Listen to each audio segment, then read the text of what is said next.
ગુજરાતના રાજ્યપાલ શ્રી આચાર્ય દેવવ્રતજીની બનાસકાંઠા જિલ્લાની મુલાકાત એ છે, જેમાં બીજો દિવસ ભારત પાકિસ્તાન બોર્ડરના અંતરિયાળ ગામોની મુલાકાત લીધી હતી। બીજા દિવસે રાજ્યપાલશ્રીએ ભારત પાકિસ્તાન બોર્ડર નજીકના સીમાવર્તી ગામો બોરુ, મસાલી અને માધુપુરાની મુલાકાત લઈ ગ્રામજનો સાથે સીધો સંવાદ કર્યો હતો। રાજ્યપાલ શ્રી આચાર્ય દેવવ્રતજીની બનાસકાંઠા જિલ્લાની મુલાકાતનો આજે બીજો દિવસ છે। આજે બીજા દિવસે રાજ્યપાલશ્રીએ ભારત પાકિસ્તાન બોર્ડર નજીકના સુઈગામ તાલુકાના સીમાવર્તી ગામો જેવા કે બોરુ, મસાલી અને માધપુરાની મુલાકાત લઈ ગ્રામજનો સાથે સીધો સંવાદ કર્યો હતો અને તેમણે આ વિસ્તારના ખેડૂતોના પ્રશ્નો અને મુશ્કેલીઓ સાંભળીને સમસ્યાઓના નિવારણ માટે ઝડપી કાર્યવાહી કરવા જિલ્લા વહીવટીતંત્રને જરૂરી દિશા નિર્દેશો કર્યા હતા।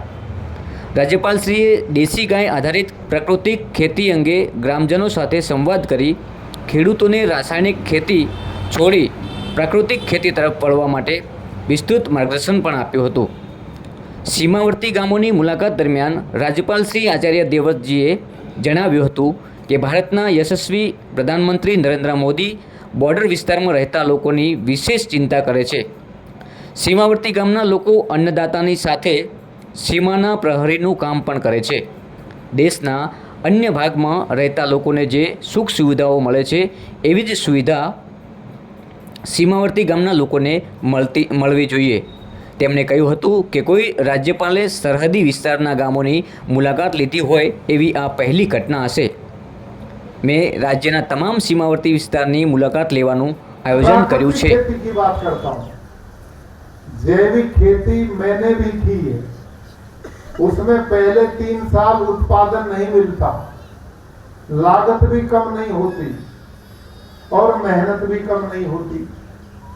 लेकिन जो प्राकृतिक खेती मैं बताता हूँ उससे आपकी पैदावार कम नहीं होगी, आपकी धरती माता उपजाऊ बन जाएगी और पानी की खपत जो सबसे बड़ी समस्या आपकी है, प्राकृतिक खेती करोगे तो 50-60% पानी की खपत ही कम हो जाएगी और देसी जो गौ माता है, काकरेज है, गिर है, इससे ये खेती होती है।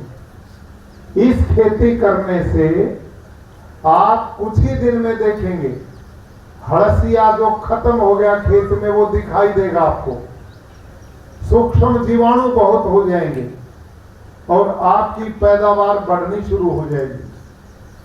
आजकल आप जो यूरिया डालते हो, डीएपी डालते हो, कीटनाशक डालते हो, वो बहुत महंगा मिलता है और आपको तो सब्सिडी पर देती है भारत सरकार।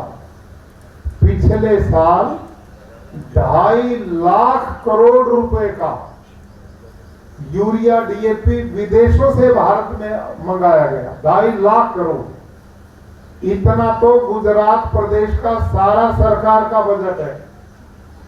इतना जहर हम विदेश से खरीदते हैं, बदले में विदेशियों को आपके खून पसीने की कमाई का पैसा देते हैं और वो जहर खरीद करके धरती माँ में डाल के धरती माँ को भी जहरीला करते हैं और फिर उस जहर वाली खेती का अनाज, गेहूं, साग भाजी खाते हैं। किसी को कैंसर हो गया, किसी को डायबिटीज हो गई, किसी का हार्ट अटैक हो गया, सारे लोग बीमार हैं।